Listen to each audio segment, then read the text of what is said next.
Hello everyone and welcome to my Hip Hop Gossip For You channel. I hope everyone is having a wonderful day.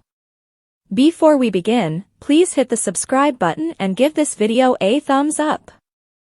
The warm-up was influenced by Drake, as J. Cole recalls when he first heard him.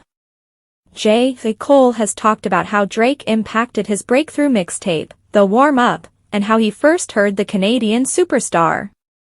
The Dreamville rapper remembered discovering Drizzy's music on MySpace and being taken aback by his popularity in the second episode of his new audio series Inevitable, which follows him as he documents his entire career. I remember seeing this light-skinned Nga who looked like he was from R&B on MySpace, and he had raps, he remarked. He was talking about women or something, but it was more like neo-soul raps, like on some Little Brother shit. The Nga has a really fluid manner throughout. However, for an Nga you've never heard of or been signed to, his plays were incredible. Who is this Nga? I thought. How is it that he gets 20,000 plays in a single day?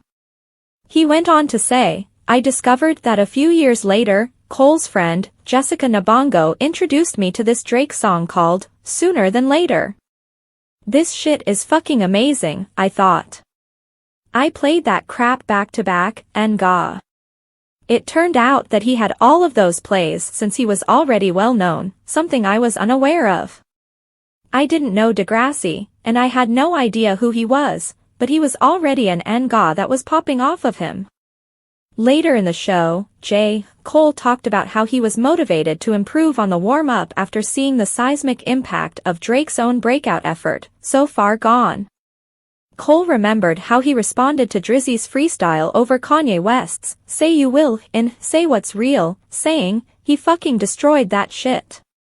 The extent to which he bodied that fucking beat astounded me. He's fucking phenomenal, I thought. On the other hand, the song forced Cole, who at the time was set to sign with Jay-Z's Rock Nation, to reconsider his self-assurance as a performer and acknowledge that he wasn't the only irrelatable rapper in the game. I was certain for a long time that I was the only one using that area, the only one with that viewpoint, and the only one with that sharp pen.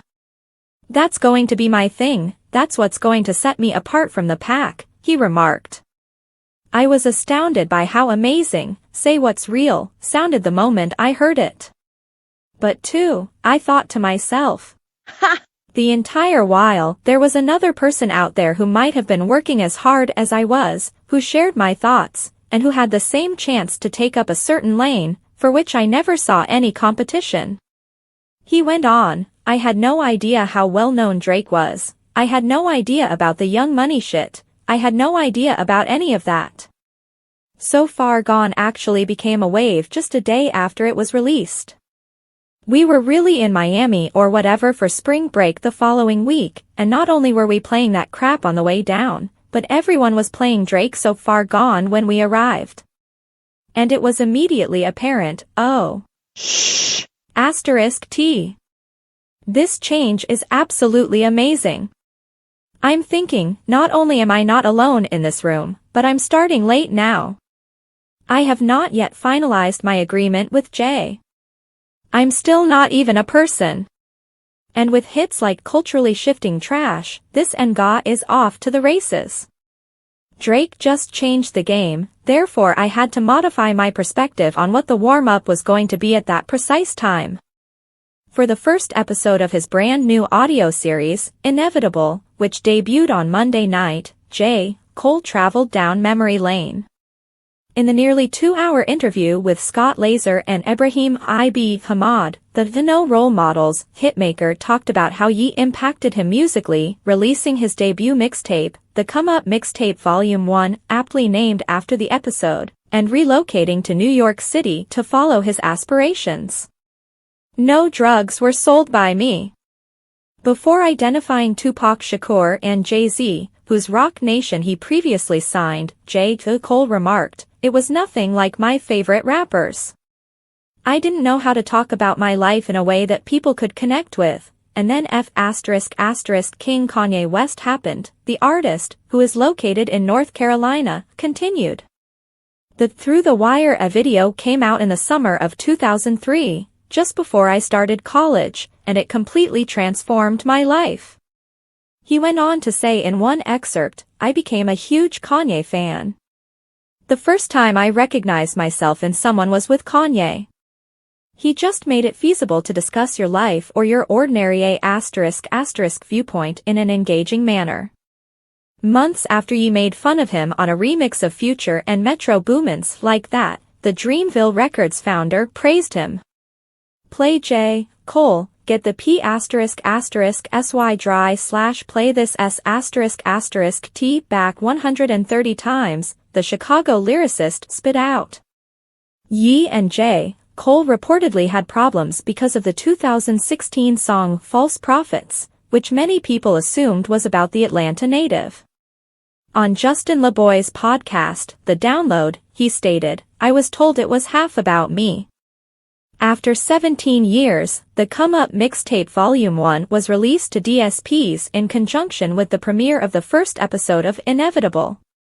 Classics like Dollar and a Dream, Dead Presidents, and Simba can be found in the corpus of work. On Sunday evening, J. Cole revealed that he was starting a new audio series. The rapper himself, longtime manager Ibrahim Ib Hamad, and Scott Laser, who over the past 10 years has created a number of documentaries and visual projects for the founder of Dreamville Records, will all host the podcast, which is appropriately named Inevitable.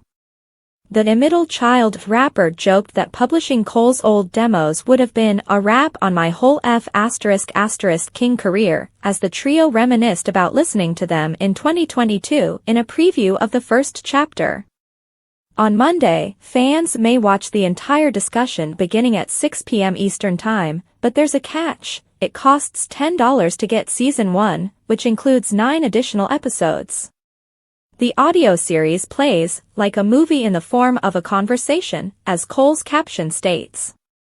The native of North Carolina also talked about how he became much more hesitant to share personal details of his life with the world as his musical career grew. "I sense the final amount of resistance even as I write this. Are you certain that you want to do this? However, I know that hearing this from someone who pushed for theirs and made it would give me a lot of motivation if I were a younger version of myself. That's why I believe it's worth sharing.